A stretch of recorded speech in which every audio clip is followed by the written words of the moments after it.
Have you ever thought of the benefits of staying under the radar before and after an emergency situation, and how that can help you and your family stay safe? So if this is a question that you've asked yourself before, or if this is your first time hearing about it and now you're intrigued, please watch the video.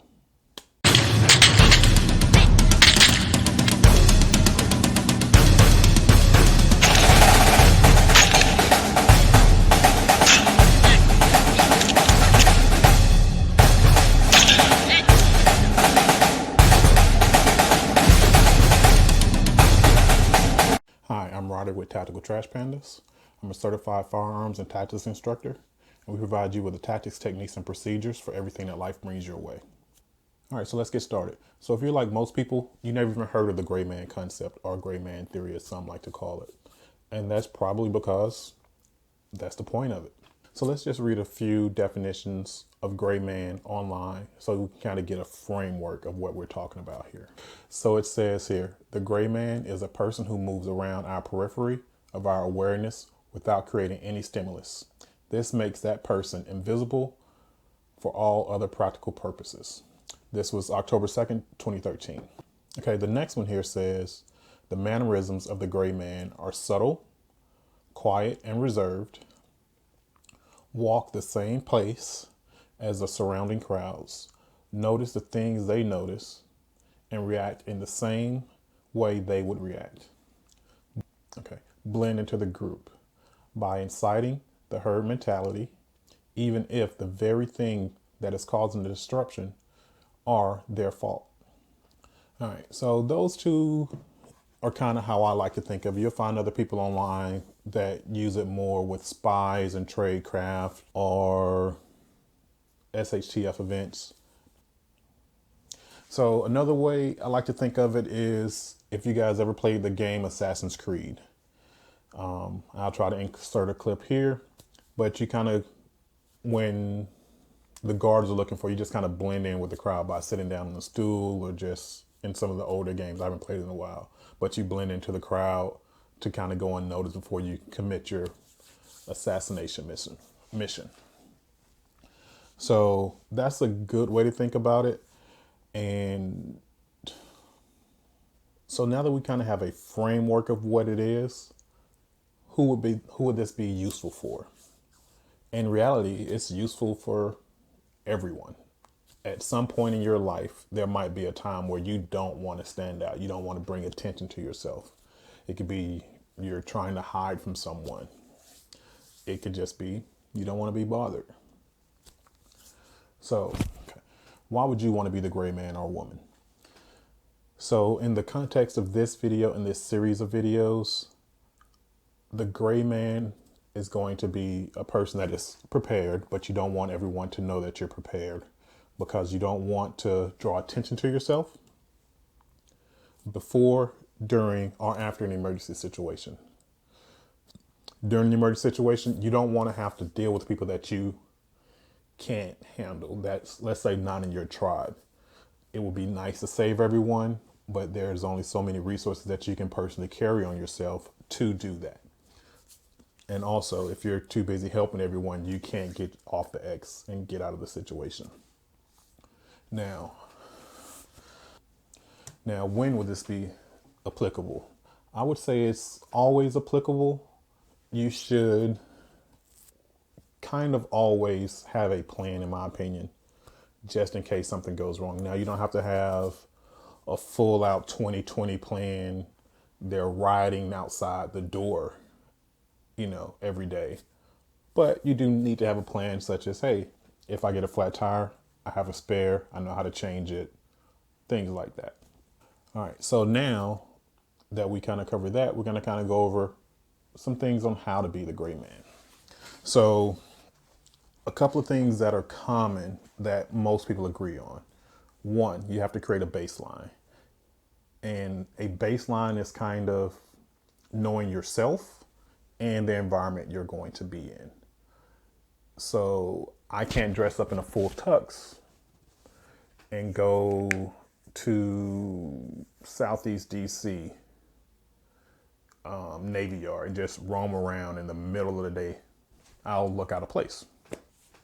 Now, vice versa, I can't go in board shorts and a tank top New Year's Eve downtown DC when everybody might be in a full tux. You get what I'm saying? I'll be out of place. So you kind of have to know your environment and the baseline. And there are some things that will help you stay incognito or invisible or gray man. And other times that same thing might hinder you. For example, our homeless population. We ignore them, and it's sad, but we ignore them. They can blend in all they want. But if that's your disguise and you decide, hey, I want to get some coffee and go use the restroom, the moment you step into that Starbucks, everyone's going to look at you funny. So now you're not blending in. Now your disguise is a hindrance. Or construction workers. Yeah, you can walk around in the street and be fine. But if you're in the neighborhood, what are you doing here? So you kind of have to have a baseline of your environment and where you're at. And that baseline is determined by the city, the time of day, the time of the week, the time of the year. It can even be so as far as your race. You know, I can't be in a small town with 500 people and there's no black people. I just won't blend in no matter how hard I try. Or you can't be a Caucasian person in the middle of Kingston, Jamaica. You know, you look like a tourist. You can't come off as a local. It just is what it is. So you have to know your baseline. Now, once you have your baseline, you don't want to draw too much attention to yourself. So I look at it as a scale from -10 to 10. So we have -10 all the way to 0, all the way to 10. And you can be on either side of these scales. So over here, -10, we're going to have a police officer full kit. Over here, we're going to have 10, young lady in a red dress, a gown, let's say. And then we're going to have me in the middle, polo shirt, jeans, casual. Now, over here, I don't fit in because I am too casual. Over here, I don't fit in because I'm too dressed up. So it varies. So I have to be able to kind of blend in as much as possible without standing out and be this neutral. So for example, if I'm over here with the tactical guy, yeah, I might can't blend in with them here, but if there are civilians in the area, I can stand in that area and kind of blend in a little bit more. So now I belong in that environment. I might not be able to access some things or locations that I could if I was dressed otherwise, but I'm still not going to stand out as much as the young lady in the red dress in that same environment. On the flip side, I can't go into the ball with this young lady, but as she's walking into the building, as she's on the train or subway to go to the event, I could be there. You know, it's common areas. I could be in the lobby of the hotel where the ball is. I could just be sitting down, you know, in the lobby. Where if this guy comes in, he's instantly going to draw attention to himself. So you kind of want to just blend in. And the thing is, you don't want to stray too far to either side. Why? Yes, I could put on a tux and walk into that event, but I don't want to be that guy. Let's say the Brad Pitt effect. You don't want to be Brad Pitt walking into a room because everybody is going to know, oh my God, it's Brad Pitt. And now you're not in disguise, if that makes sense. All right. So while talking about blending in and drawing attention to yourself, we kind of covered style of dress. So you can wear muted colors, but that all depends on your environment. So from the things you discussed in your base, or you discovered in your baseline. So this polo shirt might be overdressed in the Midwest. It might be overdressed on the beach. Here in the DC area, I blend in just fine with it. Okay, so next you need to have the mindset. So you need to consciously be aware of your surroundings and the vibe that you're kind of giving off. You don't want to be stiff and robotic. Then people are going to be like, who's that guy over there? What is he doing? Why is he, just all robotic? But then you don't want to be too casual. All right. And I guess this is easier said than done because you are acting, but you want to act like everyone else. You want to act normal. Just pretend that they're not there and you're just going about your day. Actually have a purpose to be in the location that you want to do, that you're in. All right. So next, if you plan ahead, such as you've already scouted out your environment, you know the baseline. You already have a reason why you want to be in the area outside of your main reason. So in the clips I'm going to show you later, we needed to go to the mall. My girlfriend wanted a coat. So we're actually looking for coats. That's our plan. But so while yes, we were in the mall, and yes, I was overly prepared. And I actually include a news article here, and I'll put the link below of why I was prepared and why it was actually stupid for me to go out so prepared. Okay, so the next thing you would need to consider is, what is your mission? What is the purpose of you being the gray man today? So once you have that mission or that plan, you can now plan ahead. So if I say, hey, I'm going to go to the mall. How do people at the mall dress? Okay, I live in the area, so I kind of have an idea. So luckily for me, my clothing fits this area because I'm in this area. Then I can say, okay, I want to wear some t-shirts and jeans and be a little more casual. I can say, hey, I'm a 40-plus-year-old man. I can dress older or my age, as you would say. Then I can say, okay, cool. What do I need to carry on my person? One, I have my EDC, my firearm. So that can probably get me through certain emergency situations. Medical, no. It's nothing my firearm can do medical wise, but make the situation worse. So, okay, now I need to add some other stuff to expand my capabilities. So do I want to carry on my body and then start to look weird and awkward? Or do I want to carry off body? So in this case, I decided to carry off body. And because I was filming the video and there was actually an active terrorist threat this weekend, I was like, okay, I'm going to carry a little more than I normally do.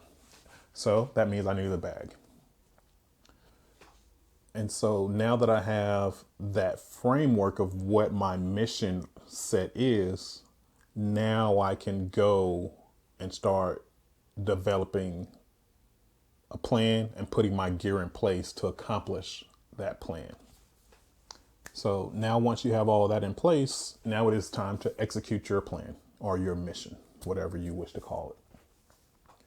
So this is normally the hardest part, and the part that you're really going to get caught is the initial phase, getting in and out of the car and infiltrating your environment that you're trying to go to.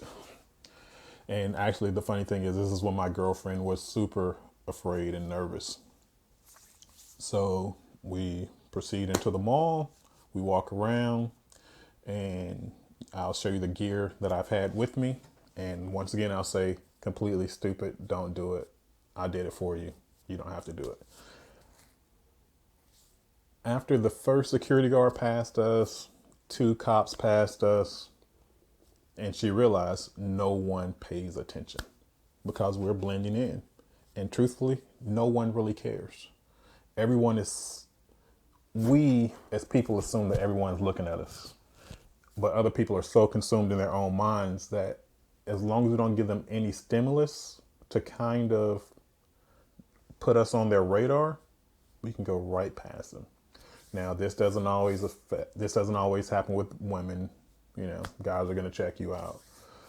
But as long as you act normal and act the part, as soon as you walk past someone, they might see you, but they're going to forget about you because they're on their own mission. Okay, so like I kind of covered before, you want to be situational aware or have a real good situational awareness of what's around you.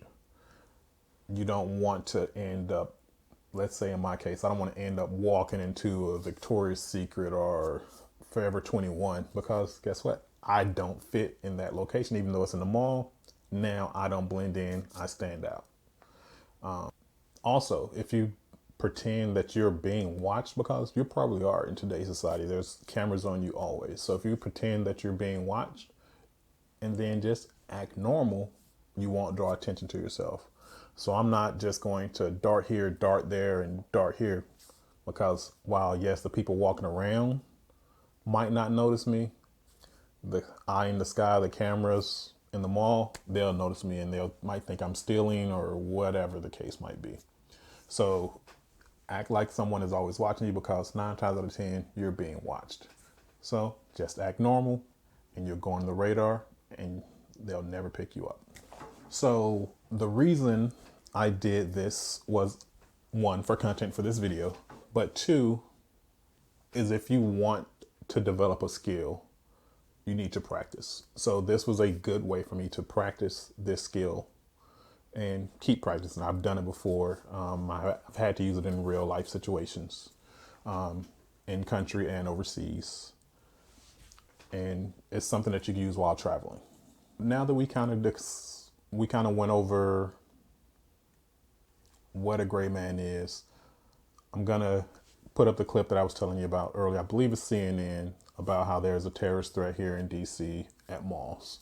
I did not know that when I scripted this, but I did find out the night before and I decided to keep going with it. In this video, I'm going to try my best to blur out everyone's faces. And also, there are several police officers in this video. I will blur them out as well. And this here is not to insult anyone or say, hey, they didn't do their job because they didn't spot me. I wasn't doing anything wrong, so there was really nothing to spot. So this is not a knock on them. This is just actually to show you that if you act normal, no one really cares. As long as you're not doing anything illegal or wrong, no one cares. So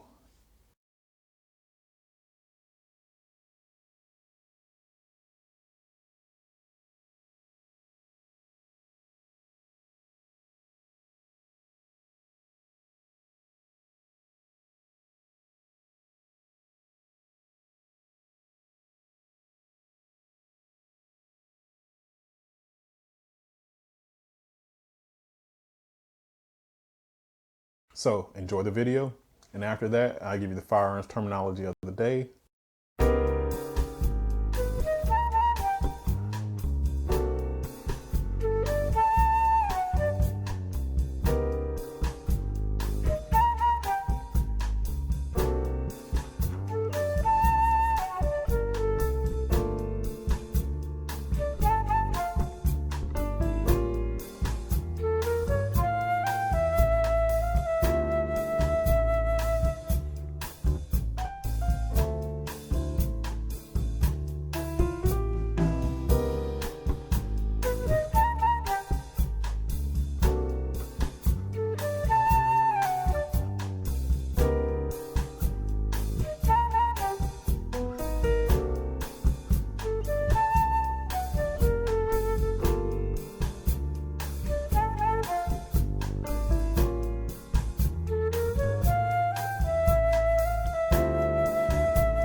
Okay, so as you can see in the video, no one really paid attention to me.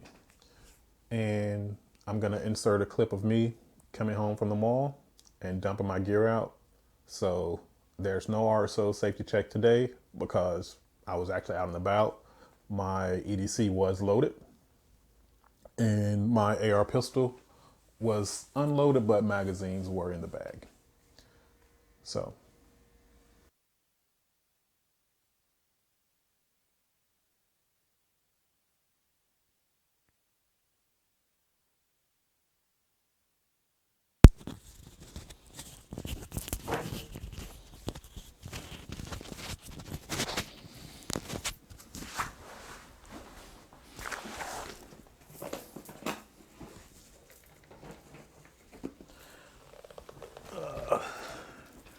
okay, so we just got back from the mall.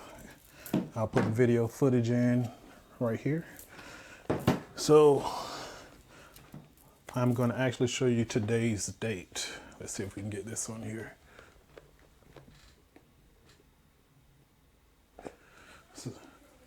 So today's date is Saturday, October 30th, the day before Halloween. And I want to tell you that because I want to show you this news article. And then I'll explain how it's all related. So, but before we do that, let me de-kit.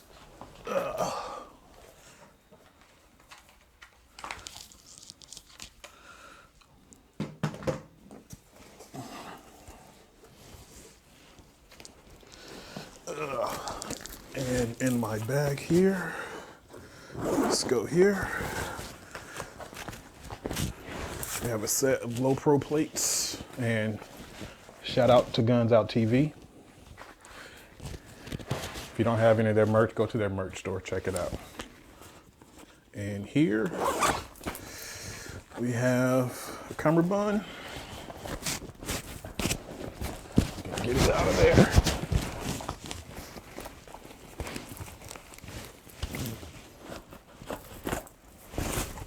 There we go. With the rifle mag, 2 Glock mags, holster, radio, GPS, tourniquet, and flashlight. And also in the bag, we have my AR pistol 300 Blackout. And it is unloaded, of course, for demonstration purposes.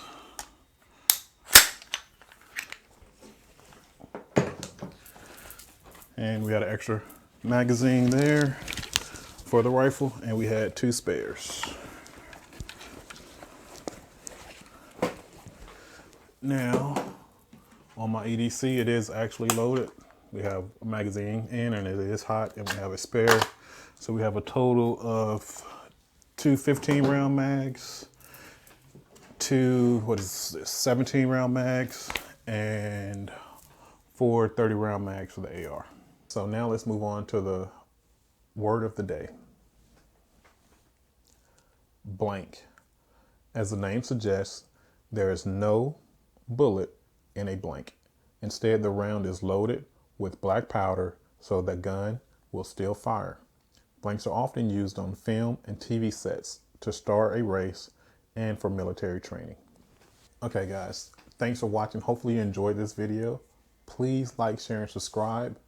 And I'm going to make this into a series. We're going to go more into detail on gray man and gray man theory.